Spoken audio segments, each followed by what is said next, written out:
we are going to add a new feature to this application, and that is getting revenues from your post views count.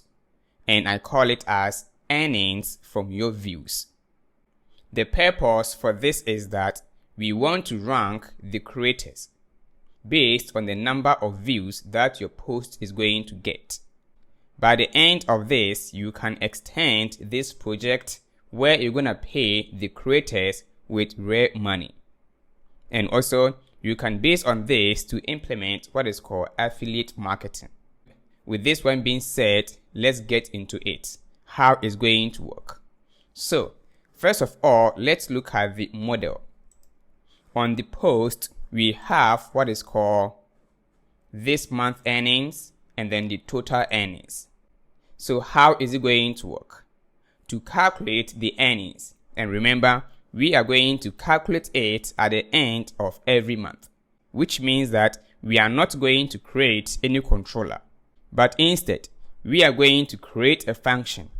And this function, we are going to use what is called cron job to schedule this logic. So let's look at the properties that's going to help us to implement this.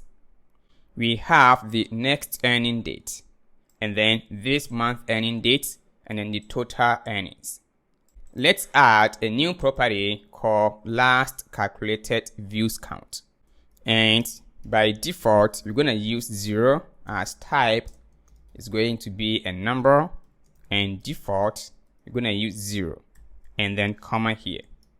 The purpose for this property is that it is going to help us to be able to determine the new views count.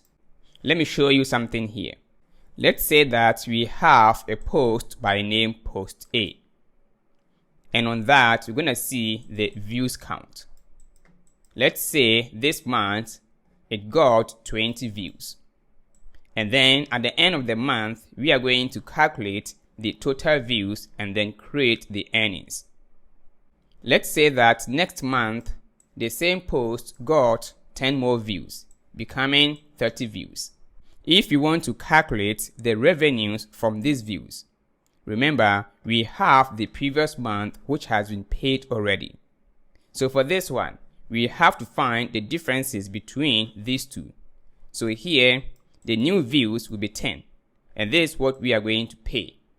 This is where this property comes in. If you get into code, you better understand this. That is it for the properties on the post. And then we have the model called earnings, which is this. For this, we are going to associate the creator of the post itself, the amount, and then the date it will be calculated. And even we can use the timestamp to do that. For this one, we can determine the user who has more revenue. And at the end, we are going to use this one to rank the users. So here, we are going to implement what is called creators ranking. And to achieve this one, we are going to use the earnings. At this point, I believe it looks confusing, but don't worry. When we get into code, you better understand this.